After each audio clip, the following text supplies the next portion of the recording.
그래서 유다서를 어제 이제 쭉 한번 훑어보는데 그렇게 많이 안 읽었던 책인 것 같아요. 근데 이제 설교를 해야 되니까 이제 좀 묵상을 좀 깊이 해봤더니 참 재밌더라고요. 유다가 자기를 이제 소개하는데 예수 그리스도의 종이라고 하고 예수님의 형제인 야고보의 동생이라고 얘기를 합니다. 사실 유다는 예수님의 동생이잖아요. 그래서 거기다가 예수님의 동생인 이렇게 하면 좋을 텐데 자기 형의 종이라고 하는 얘기를 쓰고 그 다음에 형님 야고보를 이제 시작하더라고요. 그래서 그 이유가 뭘까라고 봤을 때 아마 혈연에 대한 이야기를 하고 싶은 것이 아닌 것 같아요. 그럼에도 불구하고 내가 이 글을 쓰는 대상자들의 기분이 나쁠 거 아니에요. 네가 뭔데 우리한테 라고 할 수 있을 거 아니에요. 그래서 형 야고보의 권위를 빌어서 내가 당신들에게 권면을 합니다 라고 하는 것 같아요. 그러면서 보통 서신서에는 특징들이 있죠. 인사할 때 긍휼과 은혜라든지. 그런데 유다는 이제 사랑이라는 얘기를 하나 더 강조하는 것 같아요. 긍휼과 은혜와 사랑을. 그래서 왜 사랑이 첨가되었을까? 다른 서신서와 다르게 보니까 이 유다서의 그 흐름 속에서 공동체에 이단이 들어왔죠. 이단이 들어오는데 이단의 특징이 교회를 분열시키는 거잖아요. 목회자와 성도 간에, 성도 간에, 성도 간에. 그러니까 하나됨을 분열시키는 가장 강력한 세력이 이단들이거든요. 근데 이 이단들에 빠진 사람들의 특징이 세 가지로 여기 소개되어 있는 것 같아요. 미혹에 빠진 사람들은 끌어내라, 깨닫게 하라라는 거고, 불처럼 막 강력하게 막 이단에 막 이렇게 휩싸여서 하는 분들이 있잖아요. 저 같은 성격은 이단에 이렇게 빠질 성격은 아닌 것 같아요. 저는 지금까지 목회자로 신학을 하면서 한 번도 세미나를 가본 적이 없어요. 뭐 목회자다, 부흥 세미나다, 뭐다. 한 번도 가본 적이 없어요. 아무리 유명한 뭐 한다 하더라도 그렇게 뭐 매력이 없어요. 예전에 이제 저희 사역하던 교회 옆에 남서울 교회가 있었습니다. 지지난 토요일 날 북한 전문가가 오셔서 설교했던 그 목사님이 이제 부사역교를 시작하던 시절, 저도 그 당시 부사역자였었습니다. 그때 그 교회에 한 3,000명 정도 모였는데 이제 홍정규 목사죠. 그런데 영향력은 3만 명, 뭐 10만 명보다 더 강력했던 것 같아요. 그 조그만 3,000명이 되는, 한국교회 3,000명 큰 메가처치라고 부르었잖아요. 근데 그 교회에 김양자 씨라는 여자가 퀴티 세미나를 했었어요. 근데 우리 교회 몇몇 여자 성도들이 이제 퀴티 세미나를 간다고 그러더라고요. 그래서 제가 가지 마세요. 권사님이 퀴티 하세요. 그럼 그 사람이 퀴티한 걸 배우는 건데. 그리고 제가 보니까 신학적인 기본이 없으니까 배우지 마세요. 담임 목사한테 배우세요라고 했어요.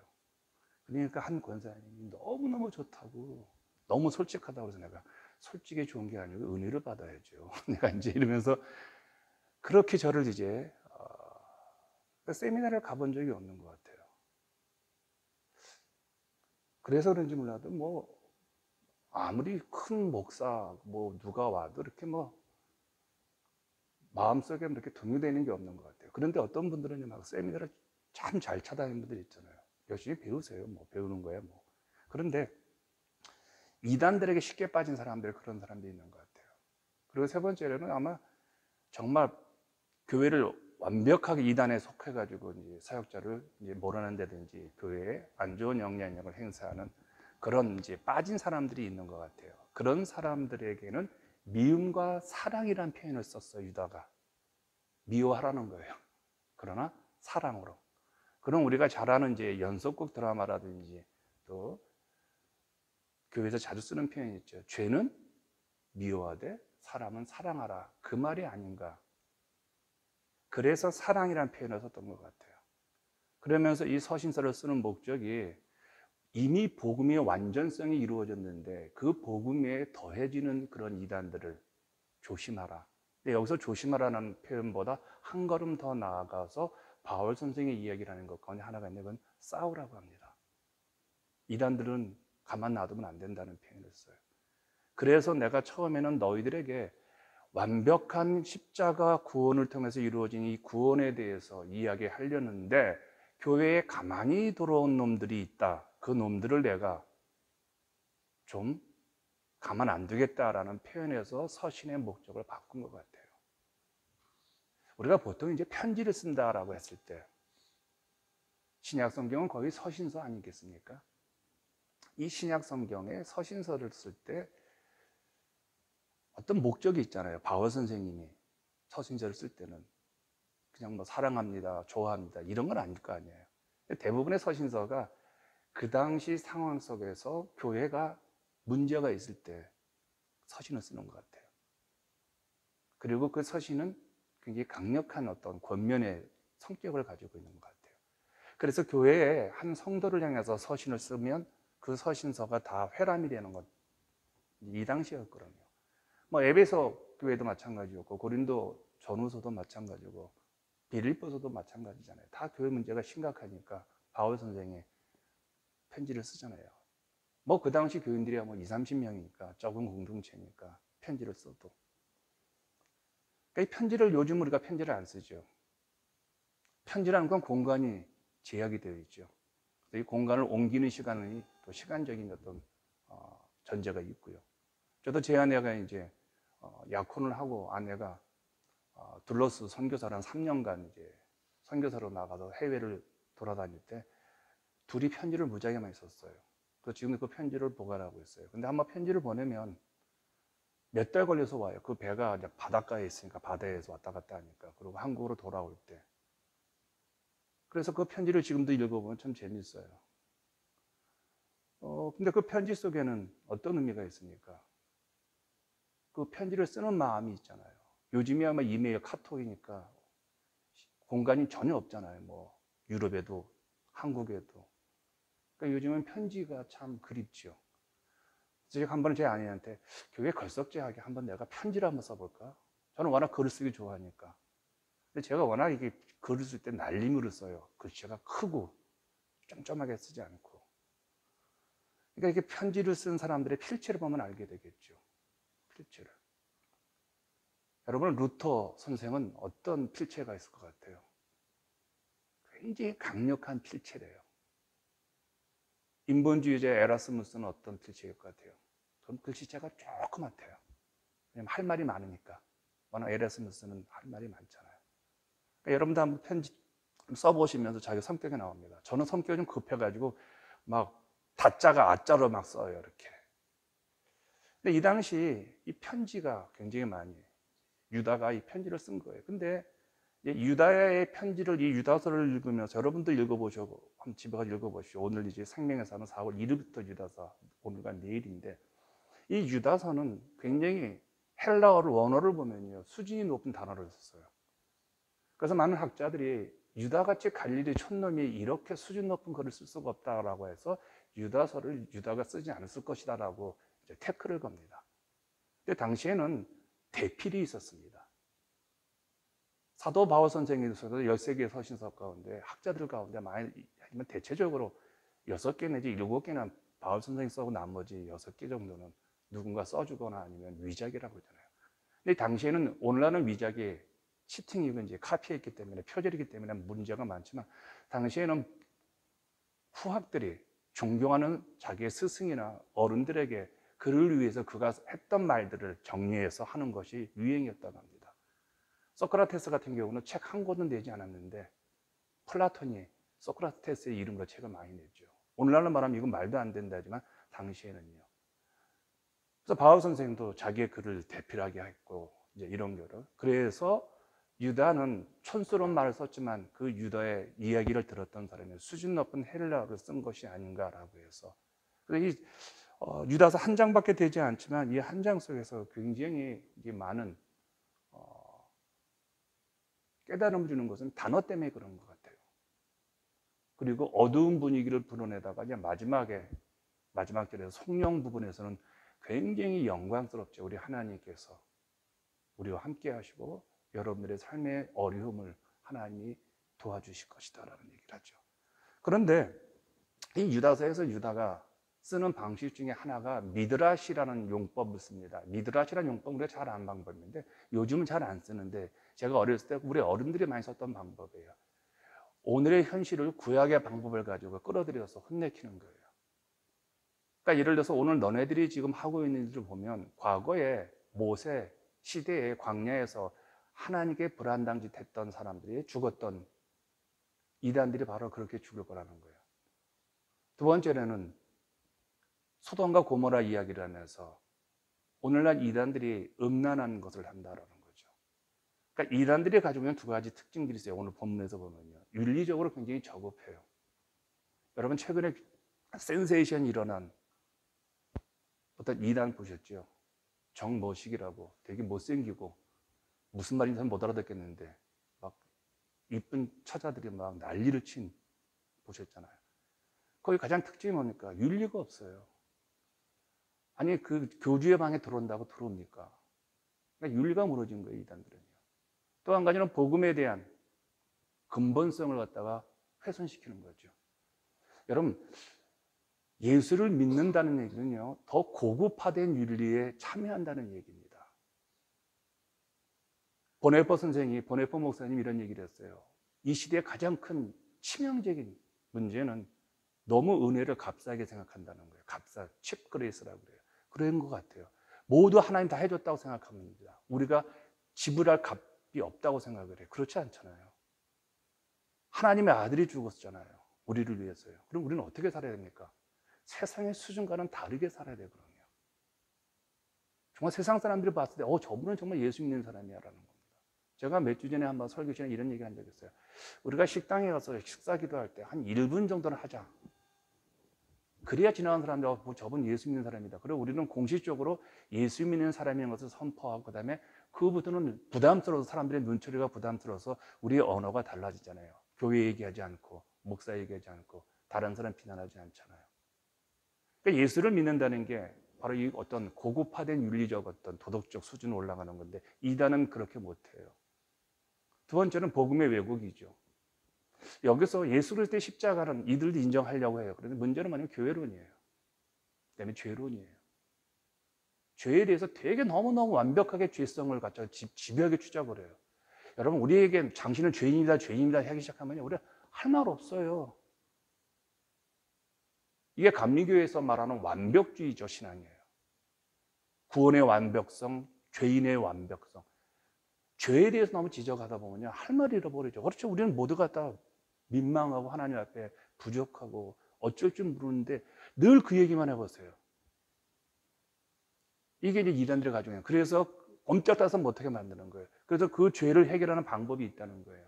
그게 이제 자기죠. 이 얘기를 지금 유다가 오늘 우리들에게 하고 있는 겁니다. 그러면서 이 이단에 이제 바른 대처를 해야 된다라고 했을 때 유다서는 이렇게 말합니다. 바른 복음에 서라라고 합니다. 저는 이 말이 참 좋았어요. 바른 복음. 복음에도 바른 복음이 있다는 거잖아요. 복음에도 좀 어설픈 복음이 있다는 거 아니에요. 여러분 우리가 바른 복음을 뭡니까? 우리 침례교는 이 복음에 대한 굉장히 예민한 입장을 가지고 있거든요. 바른 복음이 뭘까요? 저는 바른 복음에 대해서 물론 예수의 성경, 여러분 우리가 뭐 이 성경 말씀이 우리 침례교는 성경을 주장한다라고 말을 하지만 사실은 뭐 성경 안 주장하는 교파 있습니까? 저는 이 바른 복음이 사도성인 것 같아요. 교회 전통적으로 내려온 그런 사도들의 그런 권위적인 그 말씀, 성경. 이 바른 복음을 우리가 많이 모르죠. 특별히 침례교인들이 이 성경을 많이 안다고하면서 우리는 성경을 그렇게 많이 모르는 것 같아요. 성경을 모른다는 얘기는 어떤 의미냐면 성경 안에 있는 문자적인 내용이 아니라 그 문자 안에 숨겨진 하나님의 뜻을 발견하셔야 돼요. 가끔 우리가 이제 아이들한테 물어보죠. 이제 하품하는데 빨리 끝내라 하는데 이제 나 이제 10분밖에 못했다 해요. 그럼 나한테 주어진 시간 15분에 20분인데 우리가 봤던 게 보통 이제 우리가 문자라는 단어를 쓰거든요. 애들한테 이렇게 말을 하죠. 너 아빠 사랑하니? 그러면 아빠 사랑해. 얼마만큼? 그러면 이만큼 얘기하죠. 그럼 엄마 아빠가 그러죠. 야, 이만큼 되겠니? 그럼 애가 고민을 하죠. 이거 어떻게 표현할까? 자기는 엄마 아빠에 대한 사랑이 엄청 큰데, 그러니까 애들이 어떻게 표현합니까? 하늘만큼 땅만큼이라는 거죠. 비유법을 쓰잖아요. 언어의 한계가 왔을 때 내가 가지고 있는 어떤 것을 표현할 때는 반드시 비유가 들어가게 되어지죠. 근데 그 비유 가운데는 무엇이 있습니까? 부모에 대한 사랑을 가지고 있는 그 아이의 사랑이 있다는 거예요. 그걸 알죠. 부모가 너 엄마 아빠 얼마나 사랑해 할 때 아이로부터 아이가 부모를 사랑한다는 알고 있거든요. 그러니까 성경도 마찬가지예요. 너무 문자를 이어가게 될 때 너무 딱 맞추기 시작하면요, 이거 정신없어요. 성경에서 우리가 가장 중요한 것은 하나님의 사랑, 그리스도의 사랑을 우리가 이 안에서 어떻게 알 것인가, 그것만 알면 되는 거거든요. 14만 4천이고 막 갖다 맞추면 톱니바퀴같이 맞추는 분들 보면 우리가 다 경탄을 하잖아요. 박수 치면서. 어떻게 성경을 이렇게 해석을 합니까? 그거 다 이단이에요. 성경은 맞출 수가 없는 게 기본적인 전제예요. 그 안에 하나님 뜻이 이어져 가는 거니까요. 그러니까 지금 유다 선생이 하는 말이 그래요. 유다가 하는 말이 우리들에게 우리의 언어가, 우리의 내면적인 것이 어떻게 표출되느냐에 너무 문자에 얽매이지 말라는 거예요. 우리가 보통 설교를 할 때 가끔 우리가 표현 못할 때 있잖아요. 표현 못할 때 많은 목사들이 할렐루야 하고 넘어가거든요. 그럼 그때 나는 어떤 걸 느끼냐면, 아, 저분이 그런 하나님의 큰 사랑을 설명 못하니까 할렐루야라는 언어적 비유를 사용해서 자기 가슴을 하는구나. 목사님도 마찬가지일 거 아니에요. 목욕하시다가 할렐루야 하는 이유는 뭐예요? 너무 좋은 거예요, 하나님. 근데 어떻게 목욕탕 하면서요, 빨가벗으면서 표현을 어떻게 해요? 그러니까 할렐루야라는 단어거든요. 바로 이제 유다 선생이 하는 말이 그 말이거든요. 그러면서 이제 우리가 바른 진리에 속해야 된다. 그리고 너희들이 배운 게 누구냐는 거예요. 사도들한테 배우지 않았느냐. 사도들이 가르쳐주지 않은 것들은 너네들 받아들이지 말라는 거예요. 여기에서 우리 목회자들의 책임과 의무를 좀 더 생각하셔야 합니다. 공부 많이 하셔야 합니다. 정말 고민 많이 하셔야 합니다. 우리에게 배우는 성도들이 얼마나 바른 진리와 예수의 복음 안에 서 있는지를요. 그래서 설교를 대충 하면 안 되는 것 같아요. 정말 고민을 많이 하고 하나님 말씀을요. 근데 오늘 제가 이제 여러분들에게 이 얘기를 하고 제가 내려오려고 합니다. 신앙에는 수동성이 있는 것 같아요. 이제 기다리라고 얘기하고 있거든요. 기다리라고. 유다 선생님이 그렇게 말을 해요. 기다리라. 너무 신앙의 능동성을 발휘하면 우리가 다 하려고 하잖아요. 신앙에는 기다리는 게 있는 것 같아요. 10년을 기다릴 수 있고 30년을 기다릴 수 있고 50년을 기다릴 수가 있어요. 그런데 그 기다림 속에서 두 가지 얘기를 하는 것 같아요. 어떤 얘기를 하냐면 깨어 기도하라고 그래요. 제가 이 문제는 묵상을 해봤어요. 기도는 기도하라고 하지 왜 깨어 기도하라고 할까 할 때 이 얘기인 것 같아요. 성령 안에서 기도하라는 얘기 같아요. 그럼 성령 안에서 기도한다는 얘기는 지난주 제가 얘기했던 것과 동일한 것 같아요. 예수님의 기도 방법을 배우는 거예요. 우리 예수님 어떻게 기도하셨냐는 거예요. 정확하게 예수님은 시간을 정해놓고 기도하셨어요. 장소를 정해놓고 기도하셨어요. 24시간 기도하셨지만 그분은 시간을 정해놓고 새벽 미명에 이게 아마 깨어 기도하라는 것 같아요. 오늘날 우리가 하나님의 부흥을 원하고 하나님 우리를 살려주십시오. 하나님 저에게 능력을 주십시오라고 했을 때 여러분 24시간 그 호흡을 하지만 그 24시간의 호흡 가운데 우리가 떼어놓은 시간 놓고 기도하는 시간이 있느냐는 거예요. 오늘은 이 싸움인 것 같아요. 하나님의 부흥은 이 싸움인 것 같아요. 여러분 우리 시간을 떼어놓고 기도하셔야 돼요. 그렇지 않으면 여러분 세상 사람과 다를 게 없는 거죠. 또 하나는 뭐냐면요. 사랑으로 실천하라고 합니다. 사랑은 실천할 수가 없어요. 사랑은 이건 수상자 언어입니다. 근데 여기서 사랑을 실천하라고 합니다. 그럼 여기서 실천은 뭐냐는 거예요. 미운 사람 품으라는 겁니다. 대접하기 어려운 사람 품으라는 뜻이에요. 이단 사람들 품지 못하잖아요. 동성애 못 품잖아요. 어떻게 품어요? 근데 품으라는 거예요. 죄는 미워하되 사람을 품고 그를 변화시키라는 거예요. 하나님의 은혜와 하나님의 도움과 하나님의 부흥은 저는 기도와 사랑 가운데 온다고 생각이 들어요. 오늘 여러분과 제가 그걸 믿는다면요. 하나님 제가 시간을 정해서 기도할 테니 저에게 능력과 지혜를 주시고 제가 조금 더 사람들을 품는 자가 되게 하셔서 이 시대에 하나님의 부흥을 한번 저희 안에 경험케 해달라고 이 기도가 오늘 우리에게 필요하지 않을까 생각을 합니다. 같이 기도합니다.